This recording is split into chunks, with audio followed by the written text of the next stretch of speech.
J'ai caché ma nouvelle maison au bord du lac à ma famille qui pense que tout lui est dû. Mon voisin m'a appelé, ta sœur organise une crémaillère. J'ai vérifié les caméras intelligentes, j'ai siroté mon café et j'ai envoyé le shérif pour l'arrêter. Il était près de 2 heures du matin à Tokyo quand le téléphone a sonné. Je suis enquêtrice principale en matière de fraude d'entreprise, ce qui signifie que mon horloge interne est définitivement déréglée et que mon état d'esprit par défaut est une légère suspicion analytique envers tout. J'étais assise dans ma chambre d'hôtel, 22 étages au-dessus des pulsations lumineuses de néon de Shibuya, faisant défiler une montagne numérique de faux rapports de notes de frais pour un client. La climatisation bourdonnait sur un rythme régulier et silencieux. Mon café avait refroidi depuis 3 heures. J'étais épuisé, mais c'était le bon genre d'épuisement, celui qui vient du fait de faire son travail parfaitement. Quand mon téléphone personnel a vibré sur la table de chevet, j'ai pensé que c'était une urgence. Personne n'appelle à cette heure-là à moins qu'il n'y ait le feu quelque part. J'ai jeté un coup d'œil à l'identité de l'appelant. C'était Arthur. Arthur est un professeur d'histoire de lycée à la retraite, un veuf de 72 ans, et le seul voisin à qui j'avais confié mon numéro de téléphone lorsque j'avais acheté ma propriété dans le nord de l'Idaho. J'ai répondu à la deuxième sonnerie, mon esprit passant immédiatement des détournements de fonds d'entreprise aux forêts de pins tranquilles de Priest Lake. J'ai dit bonjour, en gardant une voix basse et calme. La voix d'Arthur est parvenue à travers le haut-parleur, avec cette hésitation prudente et spécifique qu'ont les hommes plus âgés lorsqu'ils s'efforcent de ne pas être un fardeau tout en sachant qu'ils doivent vous annoncer quelque chose de grave. Il m'a demandé si j'étais réveillé. Je lui ai dit que j'étais au Japon, donc que j'étais bien réveillé, et je lui ai demandé ce qui se passait. Il s'est raclé la gorge. Il a dit qu'il ne voulait pas se mêler de ce qui ne le regardait pas, mais qu'il y avait beaucoup d'activités chez moi. Il a dit que toutes les lumières étaient allumées, absolument toutes. Il m'a dit qu'il avait compté 6 voitures garées dans l'allée et le long du bas-côté de la route de gravier, et qu'il y avait de la musique country forte et rythmée qui résonnait sur l'eau. J'ai senti mon estomac tomber dans mon corps. Il n'a pas seulement sombré, il a plongé directement à travers le sol de cette chambre d'hôtel de Tokyo. Pendant une fraction de seconde, la partie primitive de mon cerveau a hurlé, ma maison, mon sanctuaire secret et tranquille. J'ai demandé s'il y avait quelqu'un dehors. Arthur a dit qu'il semblait y avoir des gens sur la terrasse enveloppante. Il a proposé de s'y rendre à pied avec sa lampe de poche pour vérifier. Peut-être pour leur dire qu'il s'était trompé d'adresse. Je l'ai arrêté immédiatement. Je lui ai dit de ne surtout pas y aller. Je lui ai dit de ne pas s'approcher de la maison, de ne pas poser un pied dans l'allée et de ne se laisser voir par personne. Je lui ai demandé de rester en ligne avec moi une seconde. Je n'ai pas paniqué. La panique est un luxe réservé aux personnes qui ont quelqu'un d'autre pour régler leurs problèmes. Quand vous avez passé votre vie entière à être la personne désignée pour résoudre les problèmes, le distributeur automatique de billets de la famille et le dépotoir émotionnel, vous ne paniquez pas. Vous évaluez, vous vérifiez, vous rassemblez les données. J'ai mis Arthur sur haut-parleur, j'ai quitté mes feuilles de calcul d'audit et j'ai ouvert l'application sécurisée de sécurité cloud sur mon téléphone. J'avais fait installer cette caméra intelligente haute définition autour de cette propriété. J'avais payé le prix fort pour une vision nocturne capable de lire une plaque d'immatriculation dans le noir complet. J'ai d'abord appuyé sur l'icône de la caméra de l'allée. Il a fallu 3 secondes pour charger. Lorsque le flux s'est affiché, le détachement professionnel et froid qui m'avait permis de survivre dans ma carrière s'est heurté de plein fouet à une réalité profondément personnelle. Ils étaient là. J'ai reconnu les véhicules instantanément. Il y avait le gros pick-up Ram noir qui appartenait à mon beau-frère, Trevor. Garé juste derrière se trouvait la Buick argentée que ma mère conduisait. À côté de cela, garé de travers négligemment sur la pelouse que je venais de payer pour faire réensemencer, se trouvait le SUV blanc qui appartenait à ma sœur aînée, Maya. Il y avait 3 autres véhicules que je ne reconnaissais pas, une camionnette et 2 berlines, mais le trio central était tout ce que j'avais besoin de voir. Mon pouls est stabilisé. Le choc initial s'est évaporé, laissant place à une sensation entièrement différente. C'était un calme absolu, cristallin. J'étais à des milliers de kilomètres, fixant un écran, regardant les personnes qui partageaient mon ADN occuper le seul endroit sur Terre que j'avais construit spécifiquement pour leur échapper. Je n'ai pas hurlé. Je n'ai pas pleuré. J'ai juste regardé. J'ai basculé le flux de la caméra de l'allée à la porte d'entrée. Les lumières du porche étaient allumées, projetant une lumière crue. des ballons étaient scotchés sur le cadre en bois de ma porte d'entrée, qui m'avait coûté cher et avait été teinté sur mesure. Des ballons roses et blancs oscillaient dans la brise nocturne. Au-dessus de la porte, épinglée maladroitement dans le bardage en bois, se trouvait une grande bannière en vinyle imprimée à bas prix. La résolution de la caméra était si nette que je pouvais pincer et zoomer pour lire parfaitement le texte. Il disait « Bienvenue dans la nouvelle maison, Maya et Trevor ». J'ai fixé ces mots pendant un long moment. Je veux expliquer ce qui s'est passé dans ma poitrine à ce moment-là, car il y a une différence profonde entre la rage et la clarté. La rage est bruyante. La rage vous donne envie de jeter votre téléphone contre le mur, de réserver le premier vol pour rentrer chez vous, d'enfoncer la porte d'un coup de pied et de hurler jusqu'à ce que vos cordes vocales saignent. Mais la clarté est le moment qui suit immédiatement la fin de la tempête. La clarté, c'est quand vous restez assise très immobile, votre esprit tournant à 1000 à l'heure, et que vous réalisez qu'on vous offre l'occasion idéale de mettre fin à une guerre que vous menez depuis toujours. Il vous suffit d'être assez intelligente pour ne pas faire un seul geste que vous devrez annuler plus tard. Je suis passé à la caméra que j'avais cachée à l'intérieur de la maison. C'était un tout petit objectif dissimulé sur l'étagère supérieure de la bibliothèque intégrée du salon, caché derrière une pile de romans reliés. Il offrait une vue panoramique grand angle sur l'ensemble de l'espace de vie à air ouverte et la cuisine. La pièce était bondée. J'ai compté au moins 20 personnes. Juste au milieu de mon salon, debout sur le tapis de couleur crème très cher pour lequel j'avais économisé, se tenait ma sœur Maya. Elle tenait une flûte de mon champagne.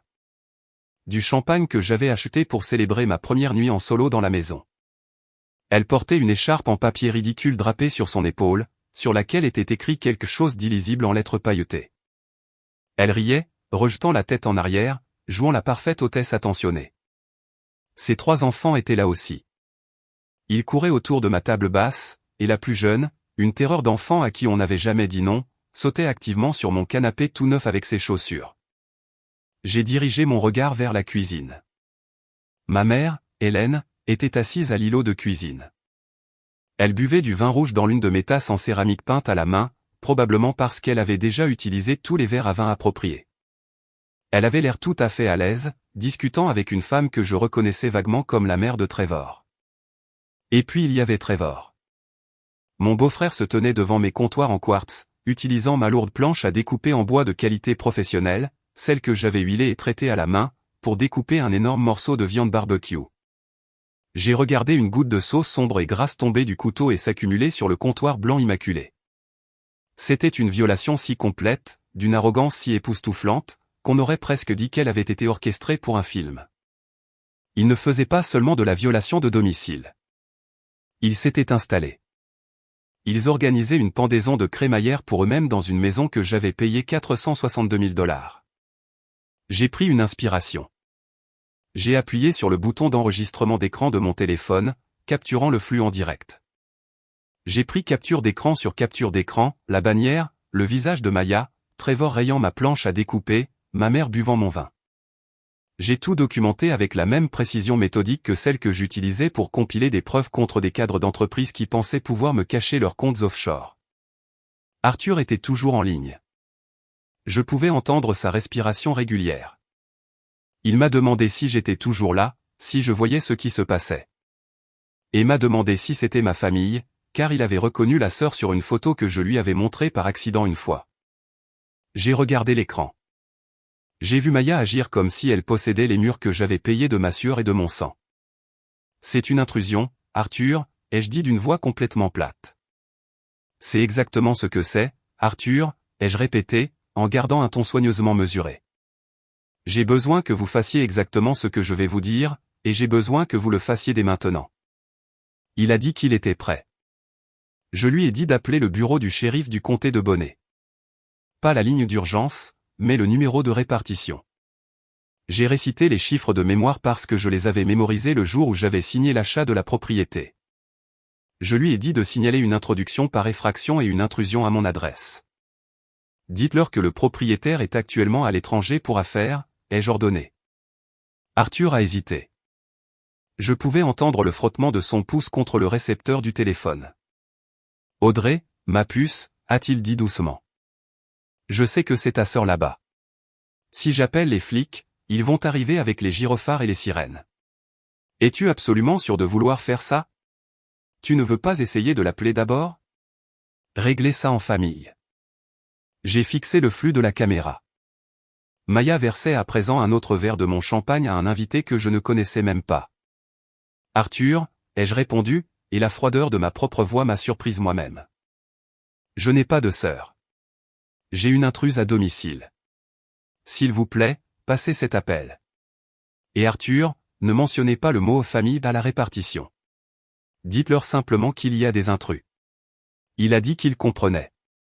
Il a promis de me rappeler dès que les voitures de patrouille arriveraient. J'ai raccroché le téléphone. Je ne me suis pas arrêté pour mesurer le poids émotionnel de ce que je venais de faire. J'ai ouvert mes contacts et j'ai composé le numéro de Victoria. Victoria est une avocate spécialisée dans l'immobilier et les litiges de propriété d'une rigueur redoutable, basée à Cœur d'Alene.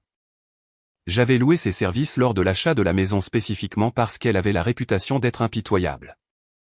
Elle était chère, et elle valait chaque centime. C'était tard un samedi soir dans l'Idaho, mon appel a donc été dirigé vers un service de permanence téléphonique. J'ai dit à l'opératrice qu'il s'agissait d'une urgence prioritaire pour Audrey. 9 minutes plus tard, mon téléphone a sonné.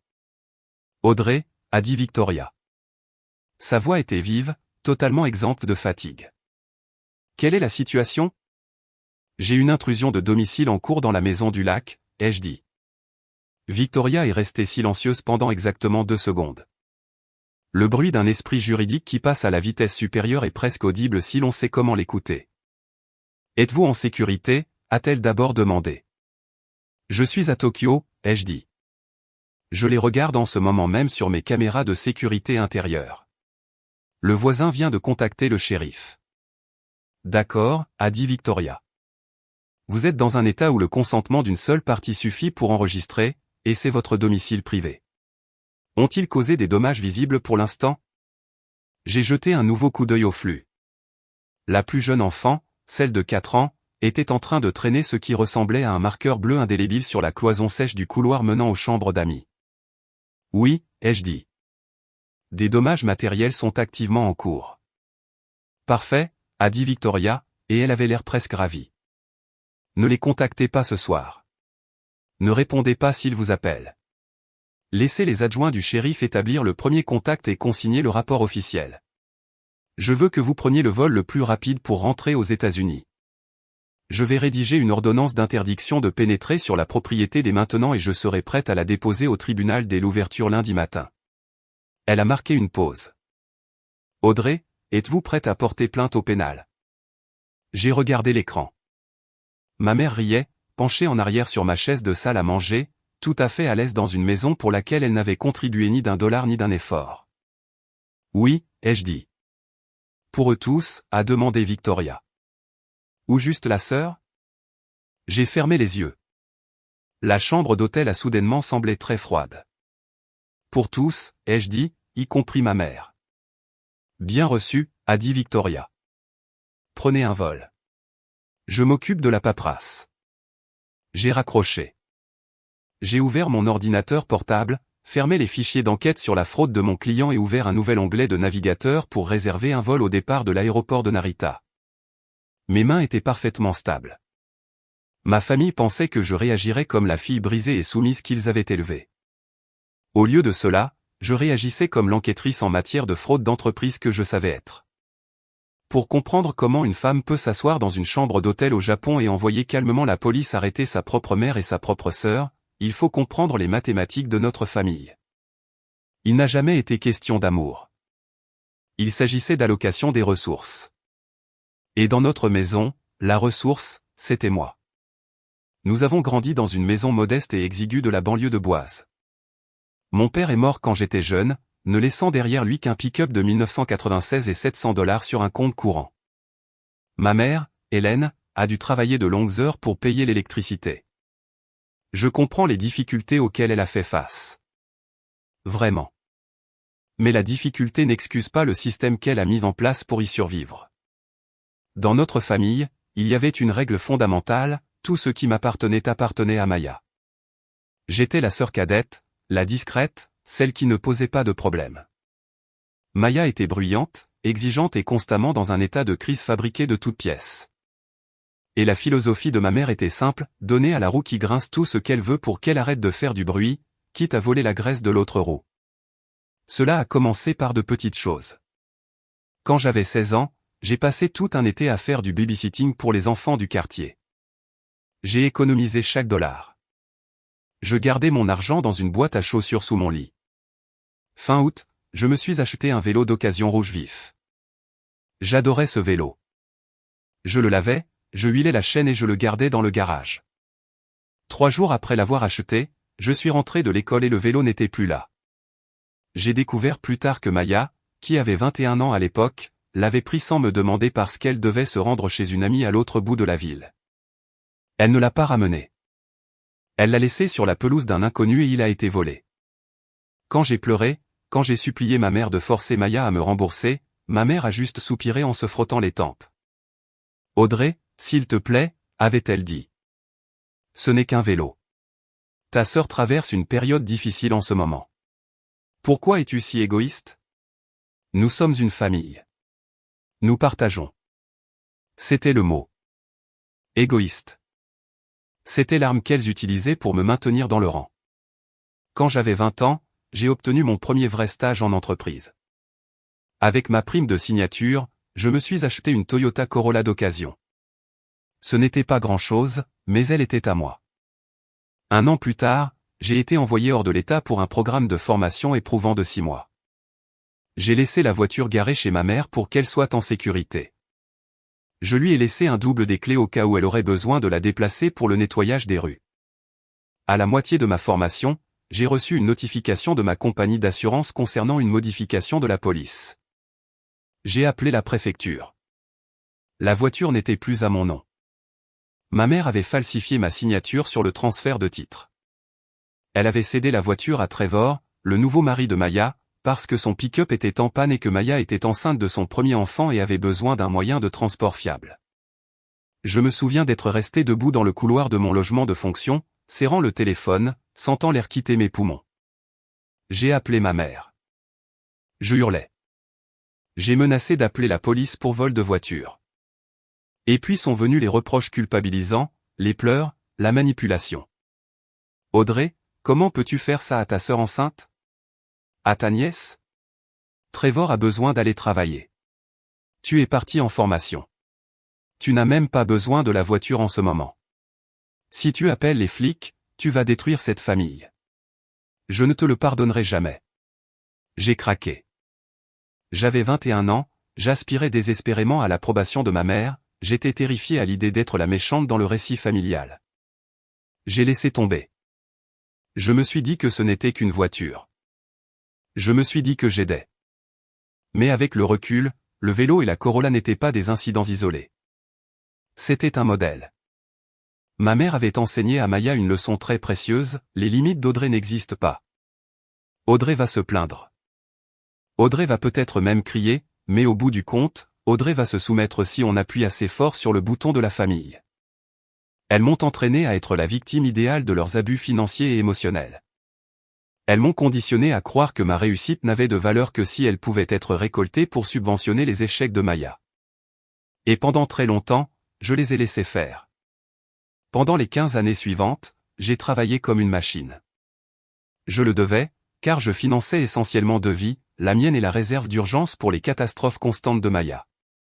Je suis devenue enquêtrice en matière de fraude d'entreprise. J'ai étudié tard dans la nuit, j'ai réussi mes certifications dès la première tentative et je me suis frayé un chemin jusqu'à un poste de direction dans un grand cabinet de conseil. Le travail exigeait des heures brutales. Je faisais des semaines de 80 heures, je prenais l'avion à travers le pays pour auditer des entreprises corrompues, je vivais dans des valises et je survivais grâce au café des hôtels et à l'adrénaline. Je gagnais très bien ma vie, mais on ne l'aurait pas deviné en me regardant. Pendant 6 ans, j'ai partagé un petit appartement froid d'une chambre avec une collègue, juste pour garder mon loyer sous la barre des 900 $ par mois. Je dormais sur un canapé-lit. Je préparais mon déjeuner tous les jours. Pendant que mes collègues réservaient des mariages de luxe à Tulum ou achetaient des voitures de sport, je prenais des dossiers supplémentaires et faisais des doubles gardes. Je ne me faisais pas faire les ongles. Je n'achetais pas de vêtements de marque. Chaque dollar économisé était versé sur un compte d'épargne à haut rendement. Je construisais un rempart de sécurité financière si haut que personne ne pourrait plus jamais me faire ressentir l'impuissance que j'avais éprouvée lorsqu'ils avaient volé ma voiture. Pendant ce temps, la vie de Maya était une leçon magistrale d'incompétence armée. Elle et Trevor étaient un trou noir pour l'argent et les responsabilités. Trevor passait d'un emploi à un autre, trouvant toujours de grandes excuses pour expliquer pourquoi ses supérieurs ne respectaient pas sa vision. Maya a eu 3 enfants coup sur coup. Et à chaque fois qu'ils échouaient, mon téléphone sonnait. Audrey, les enfants ont besoin de soins dentaires, et le chèque de Trevor a été rejeté. C'est juste un prêt. Ce n'était jamais un prêt. Audrey, la transmission de la voiture de Maya a lâché. Comment est-elle censée emmener les bébés à la maternelle? Tu gagnes tellement d'argent, ça ne représentera rien pour toi. Audrey, Trevor a encore perdu son travail.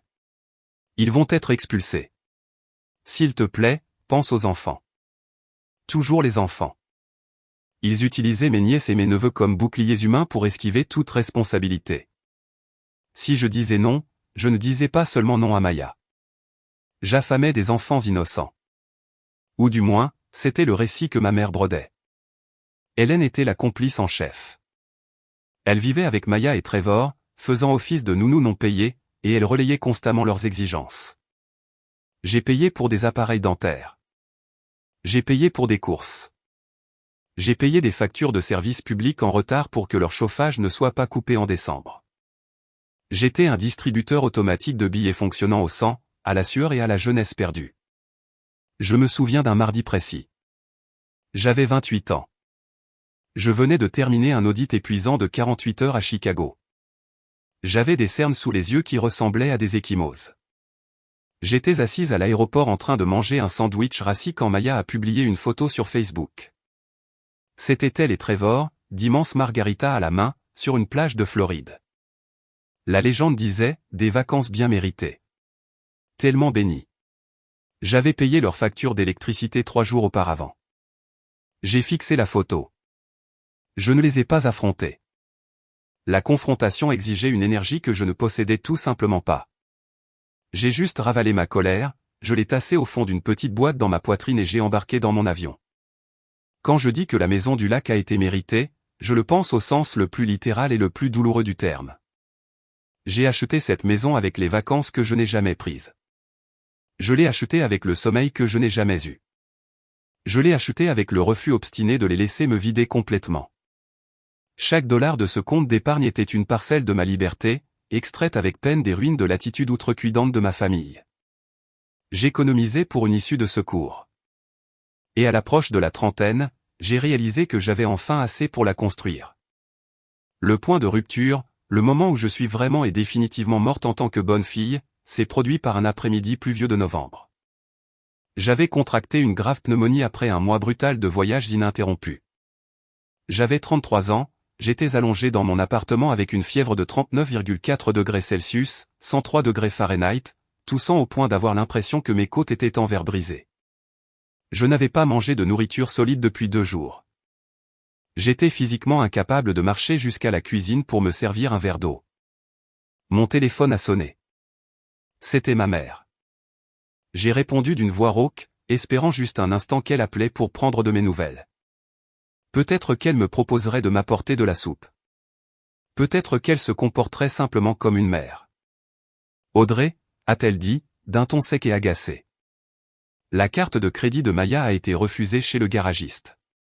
Le pick-up de Trevor a besoin de nouvelles plaquettes de frein. Peux-tu lui envoyer 800 $ par virement tout de suite? Ils sont coincés au garage. Je suis resté allongé là, à fixer le plafond. Je pouvais entendre ma propre respiration superficielle et sifflante dans la pièce silencieuse. Maman, ai-je chuchoté. Je suis malade. J'ai une pneumonie. Je ne peux même pas m'asseoir. Il y a eu une brève pause sur la ligne. J'ai attendu de la sympathie. J'ai attendu qu'elle dise, oh mon Dieu, ma puce, je suis tellement désolé. Oublie le pick-up. Je viens chez toi. Au lieu de cela, elle a soupiré. Un lourd soupir de fardeau. Eh bien, tu ne peux pas le faire rapidement depuis ton téléphone? Ça ne prendra qu'une seconde. Maya est vraiment stressée en ce moment, Audrey. Les enfants pleurent dans le hall du garage. À cet instant précis, quelque chose en moi s'est brisé. Ce ne fut pas une rupture bruyante. Ce fut discret, comme une clé tournant le dernier verrou d'un coffre-fort en acier lourd. J'ai réalisé avec une clarté absolue et terrifiante que si j'étais en train de me vider de mon sang sur le sol, le premier réflexe de ma mère serait de fouiller mes poches pour trouver l'argent de poche de Maya avant d'appeler une ambulance. Je n'ai pas discuté. Je n'ai pas crié. J'ai juste raccroché le téléphone. Je l'ai éteint. Je me suis endormi. Quand je me suis réveillé 2 jours plus tard, la fièvre était tombée, et mon allégeance à ma famille s'était brisée elle aussi. J'ai décidé qu'il était temps. J'avais assez d'argent de côté. J'ai commencé à chercher des propriétés loin de Boise. J'ai cherché dans le nord de l'Idaho, près de Priest Lake. C'était magnifique, isolé, et surtout, c'était à 11 heures de route de chez Maya et de ma mère. J'ai trouvé une propriété. 3 chambres, une terrasse enveloppante donnant sur l'eau, un ponton privé qui avait besoin de quelques travaux, et un bosquet de pins imposant qui sentait la veille de Noël. Le prix demandé était de 462 000 $. Je l'ai acheté entièrement au comptant, évitant ainsi d'avoir recours à une demande de prêt hypothécaire qui aurait pu laisser une trace écrite. Je n'ai prévenu personne. Et quand je dis personne, je le pense vraiment. Ce secret était délibéré, chirurgical et absolu. Je savais que si ma famille découvrait que j'avais acheté une maison de vacances de luxe alors qu'ils avaient du mal à payer leurs courses, ils s'y abattraient comme des sauterelles. Ils exigeraient des clés. Ils s'inviteraient pour l'été. Ils me diraient que je suis égoïste de ne pas laisser les enfants profiter du lac. J'ai donc mené une campagne fantôme. J'ai engagé Victoria, l'avocate, pour créer une société à responsabilité limitée, LLC. J'ai acheté la maison sous le nom de cette LLC afin que mon nom personnel n'apparaisse pas dans les registres publics de taxes foncières du comté. J'ai loué une boîte postale dans une ville voisine pour gérer tout le courrier, les factures de services publics et les documents juridiques. J'ai nettoyé mes comptes de réseaux sociaux, supprimant tout ce qui pouvait révéler ma position. J'ai dit à ma mère que je quittais mon appartement partagé pour louer un petit studio hors de prix près de l'aéroport. C'était le mensonge ennuyeux parfait. Un petit studio sonnait comme une régression financière, ce qui signifiait qu'il ne poserait pas de questions et qu'il n'aurait certainement pas envie de me rendre visite. Je construisais une forteresse et je veillais à ce qu'il n'en voie même pas les murs. La signature a eu lieu en mai. J'ai emménagé lentement, méticuleusement, tout au long du mois de juin. Je n'ai pas embauché de déménageurs. Les déménageurs laissent des traces écrites. Les déménageurs bavardent. Au lieu de cela, j'ai fait le trajet pendant mes jours de congé, apportant une voiture pleine de ma vie à la fois, un carton de livres, mes vêtements professionnels, un ensemble de lourds bols en céramique bleue que je possédais depuis l'université. J'ai meublé la maison à force de courage et d'anonymat. J'ai acheté un lit queen size à un couple de Spokane qui prenait sa retraite et partait en Arizona. J'ai payé en liquide. J'ai trouvé un immense canapé d'angle très confortable sur Facebook Marketplace sous un faux profil et j'ai fait 60 km dans une camionnette de location pour aller le chercher moi-même. J'ai porté les éléments à l'intérieur seul, en transpirant à travers ma chemise, sentant la brûlure dans mes muscles. Chaque clou que j'enfonçais dans ces murs, chaque meuble que je traînais sur le sol me faisait l'effet d'un acte de reconquête. J'avais l'impression de recoudre physiquement ma propre peau sur mon corps. Je bâtissais un sanctuaire où l'air n'appartenait qu'à moi. La première nuit où j'y ai dormi, je me suis tenu sur la terrasse en bois à 11 heures du soir. L'air était vif, sentant la terre humide et les aiguilles de pin. Le lac était une feuille de verre noir sous le clair de lune. Et puis, loin dans le lointain, j'ai entendu le cri obsédant et résonnant d'un plongeon huard sur l'eau. Je n'en avais jamais entendu en personne auparavant. Le son était si pur, si sauvage et isolé que je me suis assise sur les planches de la terrasse et que j'ai pleuré. Ce n'étaient pas de grands sanglots, mais les larmes silencieuses et lourdes d'une femme qui avait couru un marathon pendant 15 ans et qui venait enfin de franchir la ligne d'arrivée. Mais je suis enquêtrice en matière de fraude. Ma vie professionnelle repose sur l'anticipation des pires comportements humains. Je savais que l'espoir n'était pas une stratégie. Je savais que les secrets, surtout dans des familles comme la mienne, finissent toujours par remonter à la surface. Donc, avant même d'apporter le dernier carton de mon ancien appartement, j'ai fortifié la maison. J'ai changé toutes les serrures extérieures. Je ne me suis pas contenté d'acheter des verrous standards. J'ai installé des serrures intelligentes de qualité commerciale sur la porte d'entrée, la porte arrière et le garage. Ces serrures fonctionnaient avec des claviers numériques avec des codes tournants que je changeais au hasard toutes les 2 semaines depuis mon téléphone. Ensuite, il y a eu les caméras. Certains pourraient me traiter de paranoïaque. Moi, j'appelle ça être préparé. J'ai installé cette caméra haute définition. Une couvrant l'allée, une sur le porche d'entrée, une balayant la terrasse arrière et le ponton, une dans le garage et, ce qui était crucial, 3 caméras intérieures cachées couvrant les entrées principales et le salon. Tous les flux de caméras étaient acheminés vers un serveur cloud crypté enregistré sous une adresse email temporaire. J'ai configuré l'authentification à 2 facteurs surtout. J'ai été encore plus loin. J'ai demandé à Victoria, mon avocate, de placer un signalement sur les registres fonciers du comté. Si quelqu'un tentait de déclarer un changement d'adresse, de demander une copie de l'acte ou d'obtenir des permis sur ma propriété, j'en serais immédiatement informé. Enfin, je me suis présenté à Arthur, mon voisin. Je lui ai apporté une boîte de biscuits au beurre de luxe et une carte de visite. Je lui ai dit carrément, je vis seul. Je voyage fréquemment pour le travail. Si jamais vous voyez quelqu'un chez moi, qui que ce soit, alors que ma voiture n'est pas dans l'allée, ne présumez pas que c'est un ami. Appelez-moi d'abord et appelez le shérif ensuite. J'ai fait tout cela non pas parce que je suis folle. J'ai fait cela parce que je sais exactement qui est Maya. Je sais ce que ma mère est capable de justifier. J'ai construit une forteresse numérique et physique parce que je savais que si jamais elles découvraient mon sanctuaire, elles essaieraient de le brûler pour se réchauffer. Et alors que je regardais le flux de la caméra depuis ma chambre d'hôtel à Tokyo des mois plus tard, regardant Trevor découper de la viande sur mon comptoir et Maya parader dans mon salon, j'ai réalisé que ma paranoïa n'avait pas été de la paranoïa du tout. C'était une prophétie. Comment sont-ils entrés ? C'était la question qui me brûlait l'esprit alors que j'étais assise dans le train à grande vitesse en direction de l'aéroport de Narita. Mon vol décollait dans 3 heures. J'avais fait ma valise en moins de 10 minutes, me déplaçant avec l'efficacité froide et mécanique d'un soldat qui lève le camp. Alors que la campagne japonaise défilait à toute allure par la fenêtre, je suis passé en mode d'investigation complet. Je devais reconstruire la chronologie. Un audit d'entreprise exige de remonter jusqu'à la source de la faille. Un système sécurisé avait été compromis. Je devais savoir où le pare-feu avait échoué. J'ai ouvert mon application de calendrier et j'ai fait défiler l'historique. Juin était propre. Juillet. Juillet. J'ai arrêté de faire défiler. Une vague de réalisations nauséeuses m'a submergé. Mi-juillet, j'avais été affecté à un dossier d'audit d'envergure pour une entreprise technologique dont le siège était à Boise. C'était une mission de 5 jours. Parce que j'essayais d'accumuler autant d'argent que possible pour payer les réparations du nouveau ponton de la Maison du Lac, j'ai commis une erreur tactique. J'ai fait cette erreur, et je l'assumerai pour le restant de mes jours, j'ai choisi de passer la nuit chez ma mère plutôt que de me faire rembourser une chambre d'hôtel. Cela m'a fait économiser $90. Cela m'a finalement coûté ma dernière once de foi en l'humanité. Je suis arrivé chez ma mère épuisé. J'avais ma lourde mallette en cuir, celle que j'utilise pour les documents sécurisés, et mon grand sac fourre-tout personnel. Dans ce sac, zippé dans une petite pochette intérieure, se trouvait une clé physique de secours pour la Maison du Lac. Les serrures intelligentes sont excellentes, mais la technologie peut faillir, les piles meurent et le Wi-Fi peut couper. On garde toujours un double physique.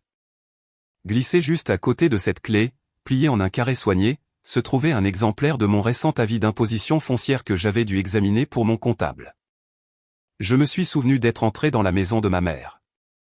Maya était là, censée faire sa lessive.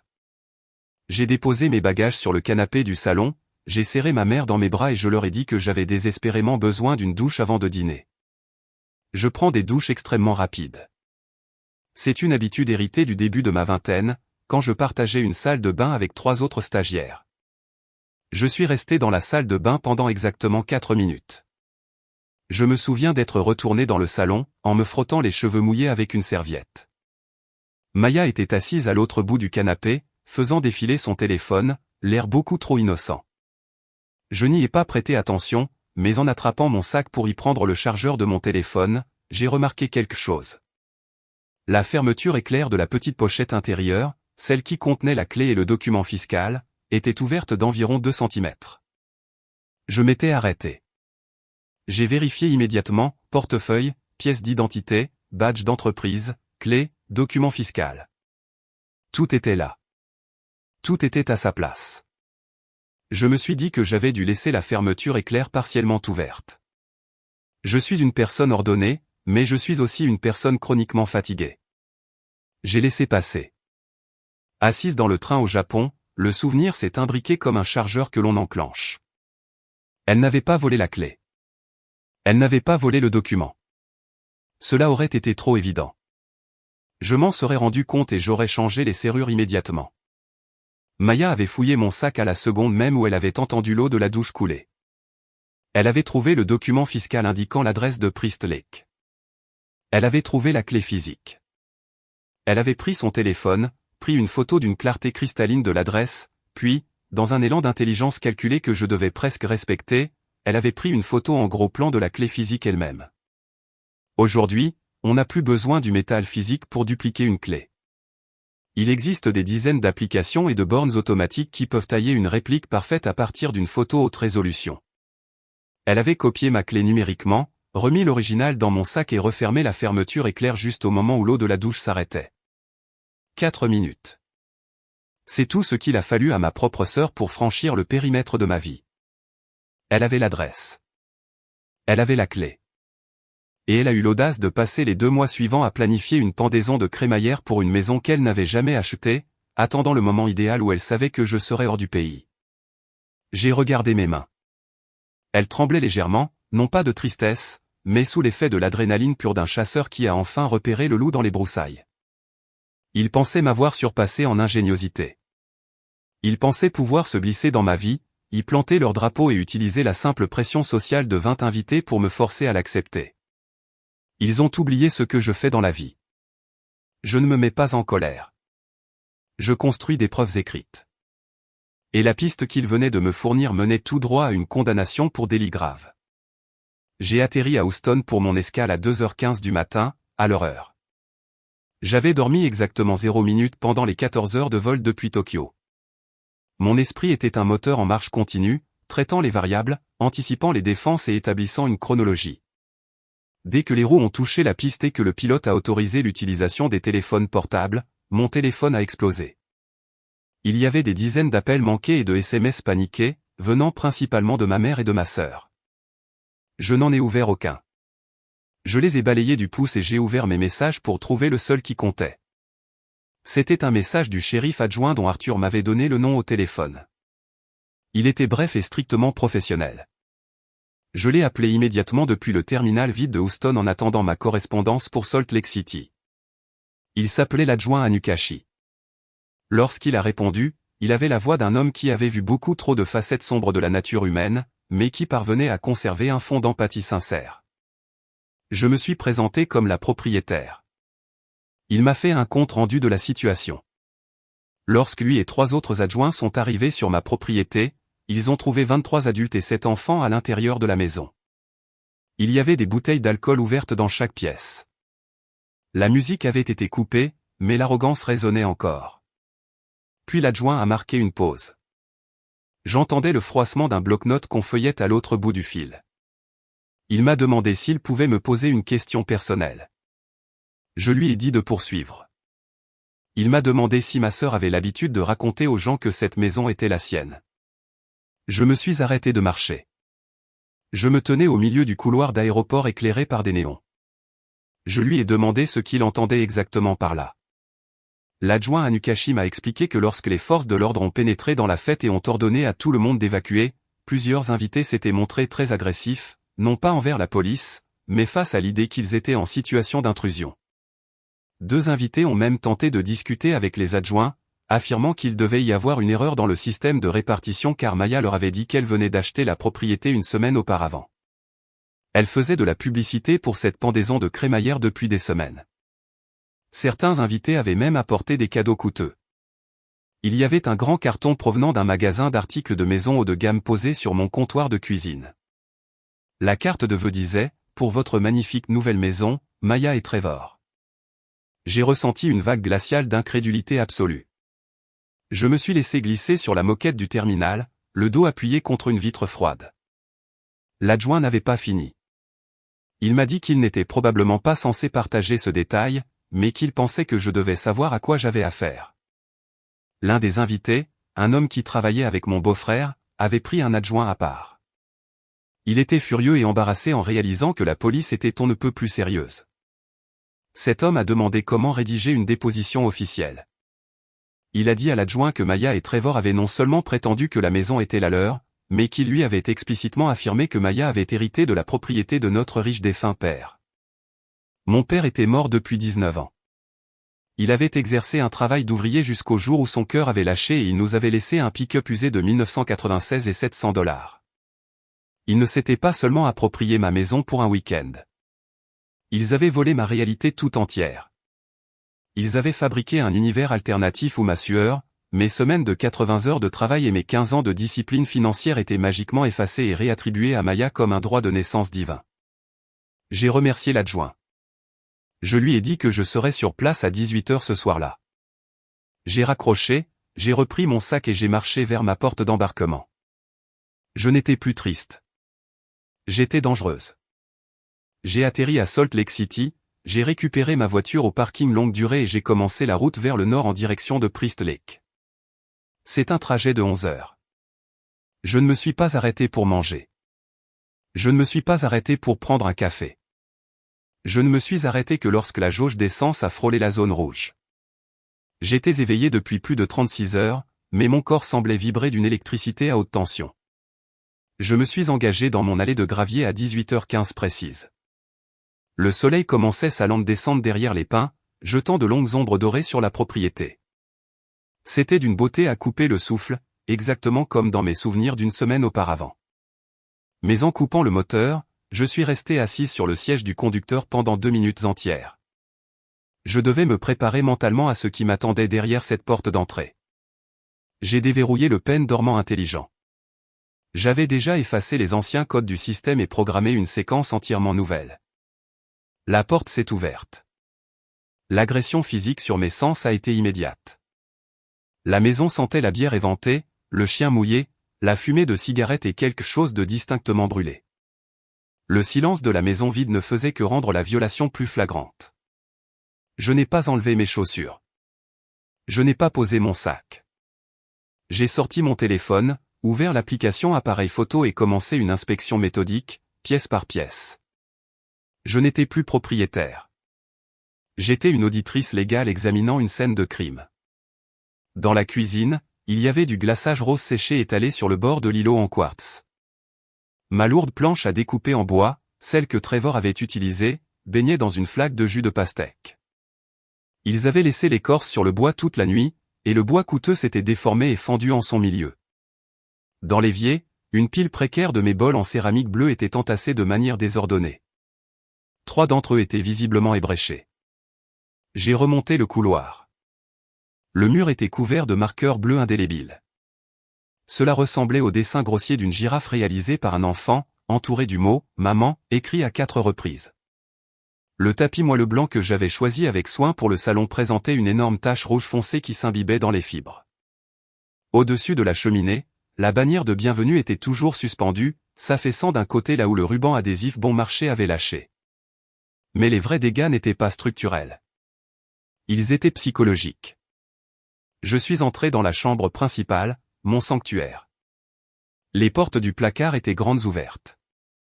Suspendues à la tringle, juste à côté de mes tailleurs professionnels soigneusement repassés, se trouvaient les robes d'été bon marché de ma sœur, aux couleurs criardes. Elle s'était installée. Sur ma coiffeuse, ses trousses de maquillage étaient ouvertes, de la poudre s'était déversée sur la surface en verre. Je suis entré dans la salle de bain principale attenante. Quelqu'un avait utilisé ma serviette de bain épaisse en coton de luxe blanc, le seul cadeau coûteux que je m'étais offert lors de l'achat de la maison. Elle était laissée froisser sur le carrelage humide, comme un chiffon jeté. Sur la table de chevet, à côté de mon lit, le déodorant de Trevor était posé à côté d'une canette de bière blonde à moitié vide. Je suis passé à la chambre d'amis. Ce fut le clou final dans le cercueil. Ma mère avait pris cette pièce. Elle avait déballé 4 tenues complètes et les avait suspendues dans le placard. Elle avait apporté son propre oreiller orthopédique. Ses médicaments quotidiens étaient alignés en une rangée ordonnée sur la commode. À côté de la lampe de chevet se trouvait un roman d'amour de poche avec un marque-page inséré au chapitre 3. Ils n'étaient pas venus en visite. Ils n'étaient pas venus pour une seule nuit de fête. Ils avaient fait leurs valises, chargé leur voiture et emménagé. Ils avaient bien l'intention d'occuper la maison jusqu'à mon retour, moment auquel ils auraient utilisé la force de leur présence physique pour me contraindre à les laisser rester. Je me suis tenu au milieu du couloir. J'ai refusé de toucher à quoi que ce soit. Je n'ai pas nettoyé le glaçage. Je n'ai pas ramassé la serviette. J'ai documenté chaque tâche, chaque effet personnel et chaque violation par une photographie horodatée. L'adjoint Anukashi est arrivé à la maison à 19h30 ce soir-là. Le soleil s'était finalement couché, laissant la maison baignée par la lumière crue des plafonniers. En franchissant la porte d'entrée, il a enlevé son chapeau et a laissé échapper un sifflement bas et lourd en examinant le salon. Je l'ai rejoint dans la cuisine. Je ne lui ai pas proposé à boire car je ne pouvais garantir la propreté d'aucun verre dans la maison. Nous avons fait le tour ensemble. Il a pris ses propres photos officielles pendant que je lui désignais les objets de valeur spécifique qui avaient été endommagés ou ruinés. Nous avons répertorié la planche à découper déformée, le tapis taché, les céramiques ébréchées et la cloison sèche abîmée. Quand nous sommes arrivés aux chambres, je lui ai montré les vêtements dans les placards et les médicaments sur les commodes. Je lui ai expliqué que ma famille vivait à 11 heures de route. Je lui ai expliqué que le fait de ranger un tel volume d'effets personnels et de traverser les frontières de l'État indiquait une intention préméditée de s'établir ici. L'adjoint a hoché la tête lentement, prenant des notes sur son carnet. Nous avons passé 1 heure à emballer les quelques éléments que je voulais désigner comme preuve directe. Il m'a remis une carte sur laquelle était imprimé le numéro officiel du dossier, ainsi que les noms et numéros de badge des 4 adjoints qui avaient répondu à l'appel de détresse samedi soir. Nous sommes retournés sur le porche d'entrée. L'air nocturne était glacial, traversant ma veste légère, mais j'accueillais ce froid avec soulagement. Cela me permettait de rester vigilante. L'adjoint Anukashi s'est arrêté sur la marche supérieure. Il s'est retourné pour me regarder, son expression passant du détachement professionnel à une grande sincérité. « Madame » a-t-il dit, d'un ton bas et posé. « Je travaille dans les forces de l'ordre depuis longtemps. Je réponds à des conflits familiaux, des troubles domestiques et des litiges de propriété presque chaque semaine. Je veux vous dire quelque chose, et j'espère que vous vous en souviendrez. » J'ai croisé les bras contre le froid et j'ai hoché la tête. « Vous avez fait exactement ce qu'il fallait » a-t-il dit. La plupart des gens dans votre situation commencent par appeler leur sœur. Ils crient, ils pleurent, ils essaient de s'expliquer. Ils essaient de régler ça en interne parce que c'est la famille. Et le temps qu'ils réalisent que l'autre personne ne va pas écouter, l'intrus a déjà eu des heures, parfois des jours, pour bâtir une histoire, manipuler le récit et cacher les preuves. Vous avez sauté cette étape. Vous avez laissé de côté l'émotion et vous êtes passé directement par la loi. Je ne vois pas cela très souvent. Je tiens à vous dire que c'était la bonne décision. Vous vous êtes protégé. Je l'ai regardé. La simple validation contenue dans ces mots m'a touché plus durement que la vision de la maison dévastée. Toute ma vie, ma famille m'avait répété que j'étais la folle. J'étais l'égoïste, la froide, celle qui réagissait de manière excessive. Entendre un représentant impartial de la loi me dire que mes limites étaient non seulement raisonnables mais impeccablement défendues a brisé la digue. J'ai commencé à pleurer. Ce ne fut pas un effondrement bruyant et théâtral. C'était simplement un flot silencieux et régulier de larmes coulant sur mon visage épuisé. Je n'ai pas sangloté. Je suis juste resté là, laissant la manifestation physique de 15 années de manipulation psychologique s'évacuer de mon corps. L'adjoint a fait semblant de ne rien remarquer. Il a plongé la main dans la poche de sa chemise, en a sorti un mouchoir propre et plié, et me l'a tendu sans me regarder. Il a salué d'un geste de la main, m'a dit de verrouiller les portes et est retourné à sa voiture de patrouille. Je suis retourné à l'intérieur. Je n'ai pas pu me résoudre à dormir dans la chambre principale. L'idée de m'allonger sur le matelas où ma sœur avait jeté ses affaires me donnait la chair de poule. J'ai trouvé un sac de couchage d'hiver épais dans mon matériel de camping, je l'ai installé sur la terrasse arrière et j'ai dormi sur les planches de bois dur sous les étoiles glacées de l'Idaho. Ce fut le meilleur sommeil que j'avais eu depuis des mois. La semaine suivante fut une leçon magistrale de guerre psychologique, et mon arme de choix fut un silence absolu et impénétrable.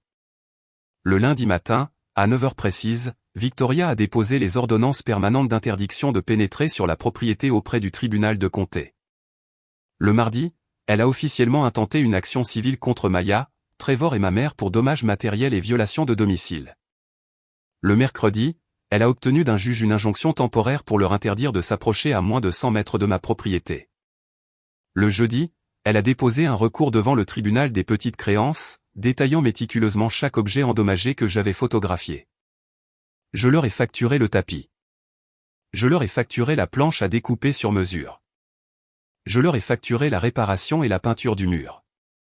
J'ai inclus la facture d'un service de nettoyage professionnel spécialisé pour nettoyer en profondeur toute la maison. Je leur ai facturé le serrurier d'urgence qui est venu remplacer les serrures intelligentes une seconde fois pour être juridiquement inattaquable. Je leur ai même facturé les caméras de sécurité supplémentaires que j'installais cette semaine-là. Et pendant que Victoria lançait des bombes juridiques sur ma famille dans l'Idaho, mon téléphone s'est mis à sonner. Cela a commencé le vendredi matin. La réalité de la citation à comparaître avait dû arriver dans leur boîte aux lettres. Mon téléphone a sonné 14 fois ce jour-là. Je n'ai pas décroché une seule fois. J'étais assise à mon îlot de cuisine en buvant du café, regardant l'identité de l'appelant s'afficher, Maya, Trevor, ma mère. Puis sont venus des appels de numéros que je ne reconnaissais pas. L'un d'eux s'avérait être la mère de Trevor, laissant un message vocal en larmes et paniqué, me suppliant de retirer ma plainte parce que Trevor ne pouvait pas se permettre d'avoir un casier judiciaire. Je l'ai ignoré elle aussi. Mais il y a un message vocal que je n'ai pas ignoré. Il provenait d'un indicatif régional de Cœur d'Haleine. Je l'ai écouté 2 fois. C'était le collègue, l'homme qui avait parlé à l'adjoint à Nukashi lors de la fête. Il s'appelait Pandry. Il avait l'air mortifié. Il a laissé un long message confus, s'excusant abondamment d'avoir été présent à la fête, expliquant qu'il n'avait aucune idée que la maison n'appartenait pas à Maya et me demandant s'il y avait quoi que soit qu'il puisse faire pour aider à réparer les choses. J'ai rappelé Pandry dans les 10 minutes qui ont suivi. Je l'ai remercié pour son intégrité. Je lui ai demandé s'il était prêt à mettre sa colère à profit. Il a accepté immédiatement. Le samedi, Pandry s'est entretenu avec l'assistante juridique de Victoria et a enregistré une déclaration sous serment et notariée détaillant exactement ce que Maya et Trevor avaient raconté aux invités. Il ne fut pas le seul. 2 autres invités, un couple marié qui avait apporté le batteur sur socle coûteux comme cadeau de pendaison de crémaillère, se sont également manifestés. Dans leur déclaration sous serment, ils ont témoigné que Maya leur avait dit qu'elle avait récemment bénéficié d'une importante rentrée d'argent et qu'elle avait acheté la maison du lac au comptant pour offrir à ses enfants un endroit où grandir près de l'eau. Ils ont également officiellement demandé à récupérer leur batteur. Victoria a ajouté ces 3 déclarations sous serment à notre dossier juridique de plus en plus volumineux. Ma famille tentait désespérément de percer mes défenses en utilisant la seule tactique qu'elle connaissait, le bombardement émotionnel. Ils ont envoyé des SMS me traitant de monstre. Ils ont envoyé des messages affirmant que les enfants pleuraient parce que leur tante essayait de mettre leur mère en prison. Ils ont déployé toutes les armes de culpabilisation de leur arsenal. Mais ils tiraient à blanc contre un mur de titane. Chaque appel restait sans réponse, chaque SMS ignoré était une victoire. Je les privais de la seule chose dont ils avaient besoin pour survivre, ma réaction. Le silence n'était pas passif. C'était la réponse la plus agressive et la plus dévastatrice que je pouvais leur donner. Je les laissais se noyer dans les conséquences de leurs propres actes. La première fois que ma mère a réussi à contourner mon blocus numérique, c'était 11 jours après la fête. Commençant à désespérer, elle a utilisé une tactique que j'aurais dû anticiper. Elle a appelé depuis un numéro masqué, probablement un téléphone jetable ou un appareil emprunté. J'étais distraite, en train d'examiner une feuille de calcul pour le travail, et j'ai répondu à l'appel sans vérifier l'écran. « Audrey, ma puce », a-t-elle dit. Au moment où j'ai entendu sa voix, l'air dans mes poumons est devenu de la glace. Elle utilisait ce ton doux, fragile et essoufflé qu'elle adoptait toujours lorsqu'elle voulait m'amadouer. C'était la voix d'une mère fragile et pleine de bonnes intentions, qui était tout simplement dépassée par la cruauté du monde. Je n'ai pas raccroché immédiatement. Je voulais l'entendre. Je voulais entendre exactement comment elle allait essayer de transformer une intrusion de domicile en un simple malentendu. « Tu dois abandonner tout cela, Audrey », a-t-elle supplié, la voix tremblante de larmes fabriquées. « Tu le dois. Ta sœur est hors d'elle. Elle n'a pas dormi de la semaine. Trevor a peur de perdre son travail. Elle ne voulait pas que ça se passe comme ça. Nous pensions que tu serais ravi. J'ai appuyé sur le bouton d'enregistrement de mon téléphone, légalement protégé par les lois de l'État sur le consentement d'une seule partie. Vous pensiez que je serais ravi, ai-je répété. Ma voix était d'une neutralité absolue. Ma puce, elle voulait juste partager avec toi, a pleuré ma mère. Tu as tellement. Tu as cette magnifique carrière. Tu gagnes tellement d'argent. Tu n'as même pas besoin de cette immense maison. Tu n'y es jamais parce que tu voyages tout le temps.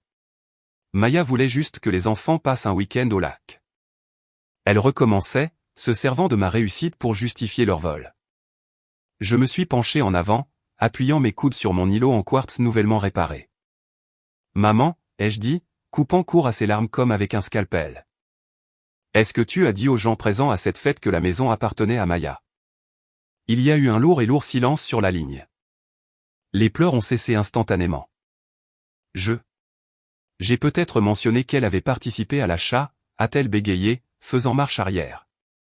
Est-ce que c'était le cas, ai-je demandé. Ma puce, c'est compliqué. Est-ce qu'elle a participé à l'achat, maman? A-t-elle contribué d'un seul dollar aux 462 000 $ que j'ai payés pour cette propriété? Tu es incroyablement cruel en ce moment, a-t-elle rétorqué brusquement, sa voix douce s'évanouissant pour laisser place à une colère acculée. Savais-tu qu'elle avait copié mes clés pendant que je prenais une douche chez toi, ai-je demandé, ma voix devenant plus basse et plus froide. Un autre silence profond. Je ne savais pas pour les clés, a-t-elle chuchoté. Étais-tu au courant pour la fête, ai-je demandé. J'étais au courant pour la fête. Savais-tu qu'elle se déroulait chez moi?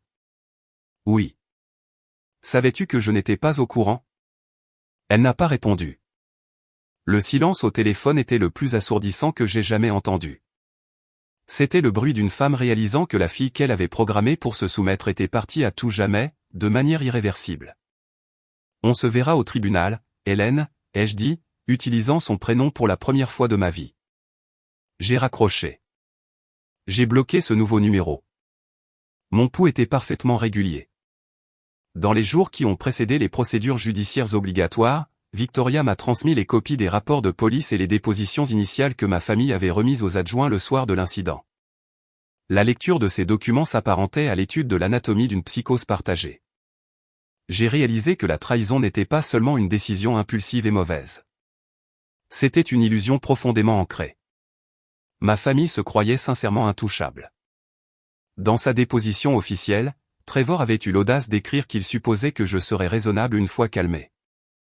Il a carrément dit à un adjoint du shérif qu'il pensait que je faisais simplement un caprice typique de sœur et que je finirais par m'excuser et les laisser rester pour le reste du mois. Il considérait mes limites non pas comme des réalités juridiques, mais comme des obstacles émotionnels temporaires à franchir. La déclaration de Maya était encore plus pathologique. Elle affirmait qu'elle avait prévu de me surprendre avec un accord de copropriété. Elle suggérait qu'elle me rendait service en s'introduisant chez moi, en organisant une fête avec mon alcool et en suspendant ses vêtements dans mon placard. Elle a écrit, et c'est une citation directe du dossier de police, Audrey a toujours su que j'avais plus besoin de la maison qu'elle à cause des enfants. Elle a utilisé le mot « besoin » à 3 reprises dans un seul paragraphe. Mais le chef-d'œuvre de manipulation est venu de ma mère. Hélène a dit aux adjoints que Maya lui avait tout expliqué. Selon ma mère, Maya prétendait que je lui avais promis verbalement la maison lors d'un appel téléphonique émouvant en mars. Ma mère affirmait que j'avais soi-disant dit à Maya que la maison était un cadeau pour les enfants et qu'ils pouvaient l'utiliser quand ils le souhaitaient. Elles avaient échafaudé une histoire. Elles avaient conçu ce récit fictif élaboré de ma générosité et l'avaient raconté à elles-mêmes, entre elles, et à 23 invités. Elles avaient répété le mensonge tant de fois qu'il était devenu leur vérité. Elles croyaient de toute leur force que lorsque je rentrerais enfin et que je verrais les ballons et la bannière, j'entrerais directement dans le scénario qu'elles avaient écrit pour moi. Elles pensaient que la pression sociale de la fête m'obligerait à sourire, à jouer le rôle de la tante riche et généreuse, et à leur remettre les clés. C'était un piège psychologique redoutable. Pour l'ancienne Audrey, cela aurait même pu fonctionner. Mais je suis enquêtrice. Quand quelqu'un présente une affirmation, j'exige des données. Je ne me suis pas disputé avec leur illusion. Je me suis simplement connecté au portail de mon fournisseur de téléphonie mobile. J'ai téléchargé mon historique d'appels détaillé pour le mois de mars. J'ai imprimé le PDF et surligné les dates. Au cours du mois de mars, j'avais été à Hawaï, effectuant le vol retour d'un audit d'entreprise à l'étranger. Les relevés téléphoniques prouvaient de manière irrévocable qu'il y avait eu 0 appel, 0 SMS et aucun contact d'aucune sorte entre mon numéro et celui de Maya pendant une période de 20 jours entourant la prétendue promesse. Il n'y avait eu aucun appel. Il n'y avait eu aucune promesse. Il n'y avait qu'une trace écrite de leur mensonge, soigneusement surlignée en jaune, rangée dans un dossier sur le bureau de Victoria. J'étais armé jusqu'aux dents de preuves et j'étais prêt à faire s'effondrer tout l'édifice de leur illusion. La procédure civile de l'Idaho exige que les parties tentent une médiation avant qu'un juge n'entende une affaire civile de cette nature. Ainsi, à la fin du mois d'octobre, alors que les feuilles de cœur d'haleine devenaient sèches et dorées, je suis entré dans une salle de conférence stérile d'un cabinet d'avocats du centre-ville. Victoria était à mes côtés, portant une mallette épaisse remplie de déclarations sous serment, de rapports de police et de reçus. Ma mère est arrivée vêtue d'un gilet beige que je lui avais acheté 2 Noëls auparavant. C'était une tentative pathétique et transparente de manipulation psychologique. Trevor ne s'est pas présenté du tout. Il a prétendu qu'il ne pouvait pas s'absenter de son travail, ce qui était de la lâcheté déguisée en excuse.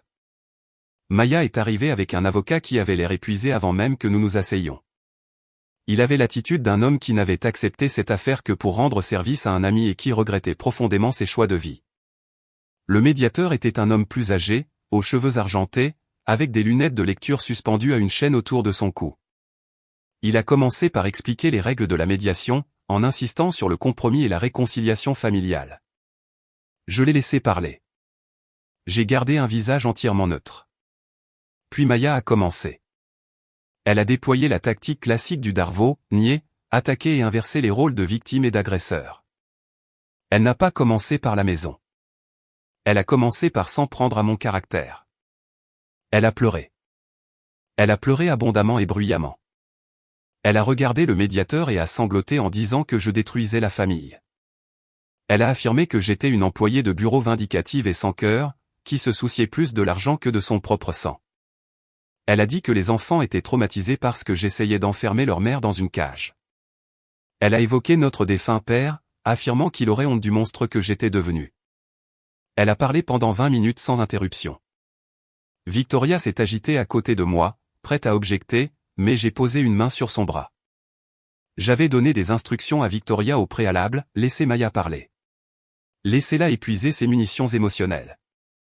Lorsque Maya s'est enfin calmée, reniflant dans un mouchoir et me jetant un regard empreint d'un venin absolu, le médiateur s'est tourné vers moi.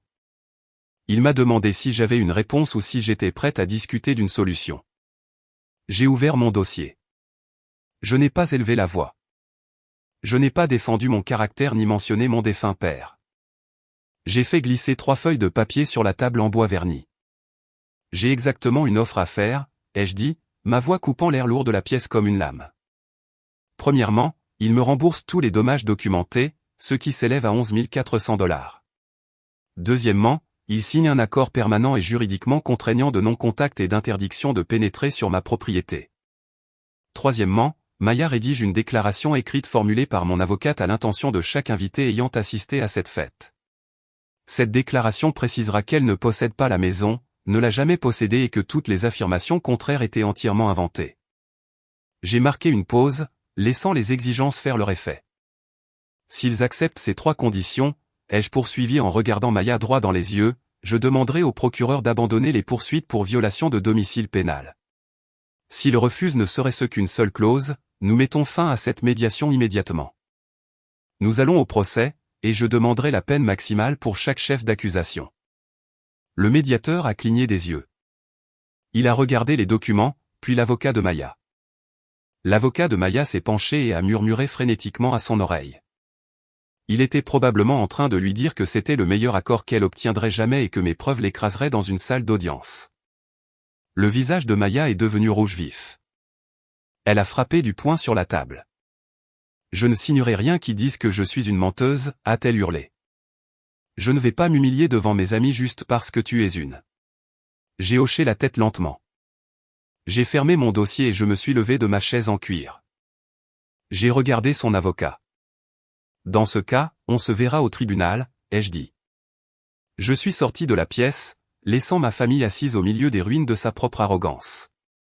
Le système judiciaire est lent, mais lorsqu'il finit par se mettre en marche, c'est un spectacle saisissant à observer. Nous sommes allés au tribunal.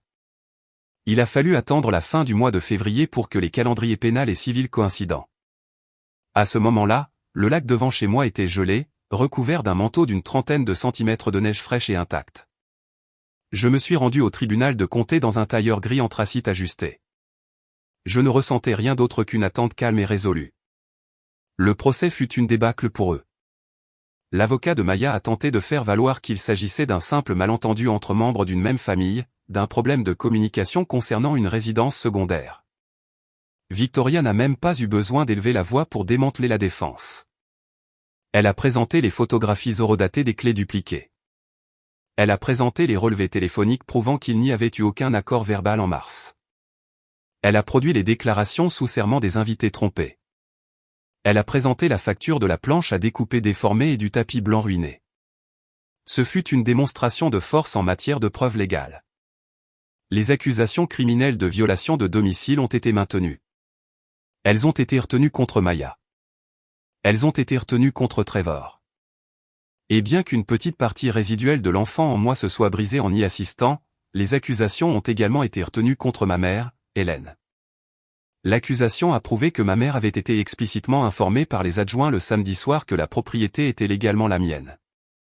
Pourtant, elle avait tenté d'y retourner le lendemain matin avec Maya pour récupérer leurs affaires sans escorte policière ni mon autorisation. Cela constituait une deuxième infraction de violation de domicile. Le juge qui présidait l'audience de condamnation était une femme nommée Esther. Elle siégeait depuis 22 ans et avait un visage taillé dans le granit. Lorsque le moment de prononcer la sentence est venu, elle a ordonné à Maya et Trevor de se lever. Le juge Esther les a regardés par-dessus ses lunettes, dans une salle d'audience si silencieuse que l'on pouvait entendre le ronflement des bouches de chauffage. « Madame » a dit le juge, adressant son regard uniquement à ma sœur. « Ce que vous avez fait ici n'est pas un malentendu familial. Ce que vous avez fait est une occupation calculée et préméditée du domicile d'un autre citoyen. Vous avez fabriqué de fausses clés. Vous avez menti à votre entourage. Vous avez causé des milliers de dollars de dégâts. La défense a répété à plusieurs reprises que vous étiez la sœur de la victime, comme si les liens du sang excusaient ce comportement. Je ne suis absolument pas d'accord. Le fait que la propriétaire soit votre sœur est la circonstance aggravante dans cette affaire, et non une circonstance atténuante. Vous avez exploité une relation de confiance pour votre propre vanité financière. Le marteau est tombé. Le procès civil m'a accordé des dommages-intérêts à hauteur de 14 200 $, ce qui comprenait les réparations, le nettoyage, les améliorations de sécurité et une partie de mes frais d'avocat. Sur le plan pénal, les ordonnances d'interdiction d'accès ont été rendues permanentes. Maya et Trevor ont évité la prison, mais de justesse. Ils ont été condamnés à 2 ans de liberté surveillée stricte et à 300 heures de travaux d'intérêt général chacun.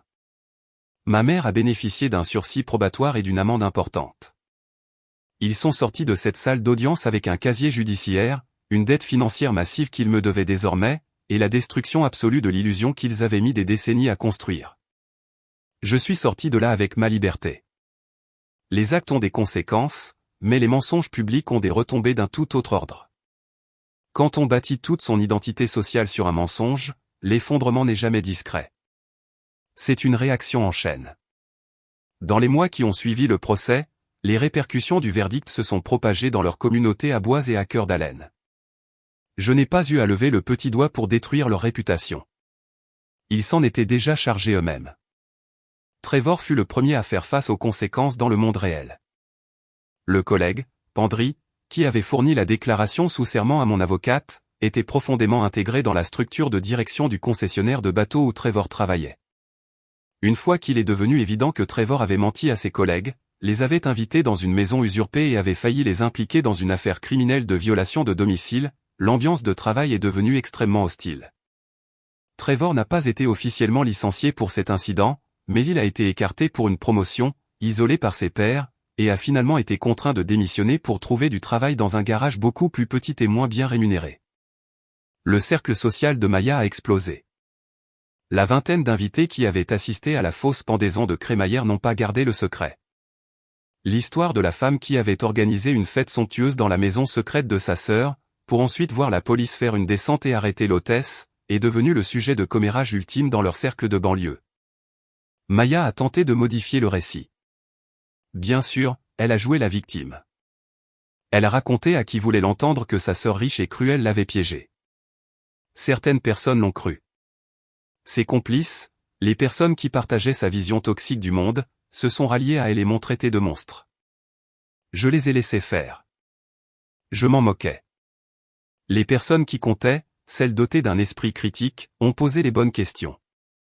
Elles ont demandé pourquoi Maya avait une clé copiée numériquement. Elles ont demandé pourquoi elle prétendait que la maison était un héritage d'un homme mort sans un sou 2 décennies plus tôt. Les personnes qui ne se posaient pas ces questions n'auraient de toute façon jamais eu d'importance dans ma vie. Ma mère a essayé de m'appeler une dernière fois juste après le traitement de ses amendes. Elle a laissé un message vocal, sa voix dépouillée de ses larmes théâtrales habituelles, remplacée par une amertume froide et vide. Elle m'a dit que j'avais réussi à briser la famille et qu'elle espérait que ma maison vide me tiendrait chaud la nuit. J'ai écouté le message une fois, je l'ai supprimé et je n'ai plus jamais entendu sa voix. J'avais amputé le membre infecté. Cela faisait mal. La douleur fantôme de la perte d'une famille est réelle, et elle se fait sentir dans les moments de calme. Mais la fièvre avait disparu. La maladie constante et épuisante de leurs exigences, de leurs crises et de leurs sentiments que tout leur était dû avait disparu de mon sang. Pour la première fois en 34 ans, mon téléphone était silencieux. Lorsqu'il sonnait, c'était pour un client, un ami, ou Arthur me demandant si je voulais passer boire un café. La réaction en chaîne de leur chute ne m'a pas réjoui, mais elle m'a apporté la paix, qui est une monnaie bien plus précieuse. Cela fait presque un an que le procès a eu lieu. Je suis assise à mon îlot en quartz, tapant ce récit sur mon ordinateur portable. La maison sent le pain frais et l'arôme riche d'un café noir torréfié qui infuse dans une machine que j'ai achetée avec mon propre argent. La maison est entièrement restaurée. Le mur du couloir est à nouveau impeccable. J'ai engagé un peintre local, un type formidable nommé Onésimo, pour réparer la cloison sèche et repeindre.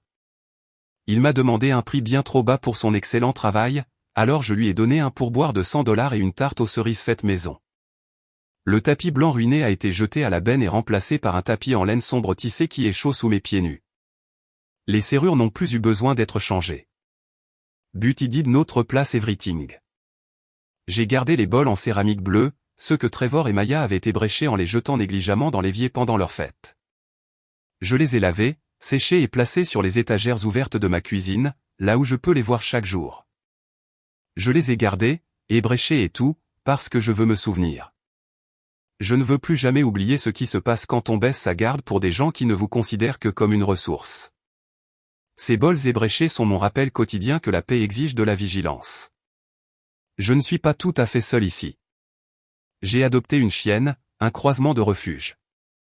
Elle est en partie berger allemand et en partie quelque chose de grand et de rigolo. Je l'ai appelée Péberly. Chaque matin à 6 heures, elle fait le tour de la propriété, reniflant les arbres et aboyant après les écureuils, gardant ce petit coin de terre comme s'il s'agissait de son propre royaume. Ma vie est incroyablement tranquille maintenant.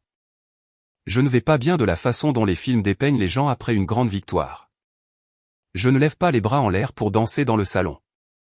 Je vais bien d'une manière beaucoup plus profonde, plus viscérale. Je vais bien sur le plan factuel, matériel et émotionnel. Ce qui fait mal de temps en temps, c'est l'absence. Je n'ai plus de mère aujourd'hui, non pas parce que je l'ai légalement coupée de ma vie, mais parce que la femme dont j'avais besoin qu'elle soit n'a jamais existé. La femme qu'elle est réellement ne peut pas être dans ma vie sans un public devant lequel jouer la comédie et sans une fille à sacrifier. Elle est donc partie. Je pense parfois aux enfants de ma sœur. Je pense à la petite de 4 ans qui dessinait sur mon mur, totalement inconsciente du fait qu'elle était utilisée comme un accessoire dans la grande illusion de sa mère. J'espère qu'un jour, quand ils seront plus grands, quelqu'un leur racontera la vraie version de l'histoire pour expliquer pourquoi leur tante n'est pas là. Mais ce que j'ai gagné en échange de cette perte est phénoménal. J'ai gagné la femme qui aurait volontiers mangé de la restauration rapide seule dans sa voiture pendant encore 15 ans si c'était le prix de son indépendance. J'ai gagné les mardis après-midi à manger de la tarte avec Arthur. J'ai gagné un lac gelé, une carrière réussie et la dignité absolue d'une porte qui se verrouille de l'intérieur. Je pensais autrefois que la pire chose qu'une famille pouvait vous faire était de vous mentir. Je pensais que la trahison ultime était une voiture volée ou une clé dupliquée. Mais après avoir vu ma sœur porter une écharpe dans mon salon, après avoir vu ma mère boire du vin dans ma tasse dans une maison que j'avais achetée grâce à 15 ans de double garde et de déjeuner préparé à la maison, j'ai compris la vérité. La pire chose qu'une famille puisse faire, c'est de décider en secret, et sans jamais vous le dire, que votre vie est une ressource pour la leur. Chaque choix qu'ils ont fait, le vélo volé, le faux titre de transport, les demandes constantes d'argent, la clé copiée, la bannière de bienvenue imprimée était la conséquence naturelle et inévitable d'une histoire qu'ils se racontaient depuis des décennies. Et cette histoire ne fonctionnait que tant que je continuais à jouer mon rôle. Le matin où j'ai arrêté de jouer, le matin où j'ai appelé la police au lieu d'appeler ma mère, l'histoire s'est effondrée. Ce n'est pas de la cruauté. C'est la relation de cause à effet. Les gens parlent des limites personnelles comme s'il s'agissait de murs physiques que l'on pouvait ériger en un seul après-midi. Ils vous disent de poser des limites comme s'il s'agissait d'une formule magique. Ce n'en est pas une. Les limites sont des décisions que l'on prend, un choix douloureux après l'autre, au fil des ans. Et le coût de ne pas prendre ces décisions s'accumule comme une dette, silencieusement, impitoyablement, jusqu'au jour où l'on se retrouve dans une chambre d'hôtel à l'autre bout du monde à regarder sa famille voler son sanctuaire sur un flux vidéo en direct.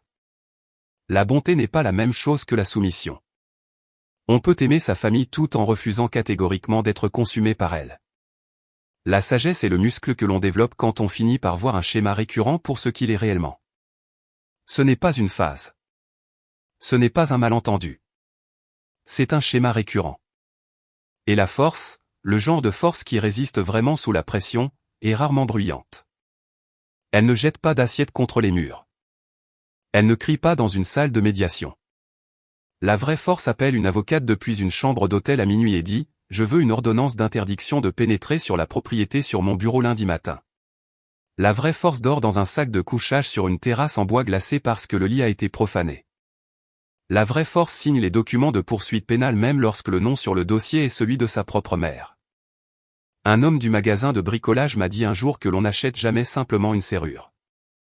Une serrure ne fait que vous acheter du temps. Le reste de votre sécurité, c'est à vous de vous l'offrir. Il avait raison. Je me suis offert le reste avec un appel à un shérif, une avocate impitoyable et la volonté de m'éloigner de la seule famille que j'ai jamais eue. Je le referai. Je le referai exactement de la même manière. Le lac à l'extérieur de ma fenêtre est maintenant complètement gelé. Péberly dort sur le tapis en laine sombre. Je bois mon café dans le silence de ma propre maison, sachant que personne ne franchira cette porte à moins que je ne l'y invite. J'ai payé cette paix en dollars, certes, mais je l'ai aussi payée dans la monnaie plus précieuse du chagrin, de la discipline et d'une résolution absolue. J'ai acheté cette vie dans le silence. Et je peux la conserver dans le silence.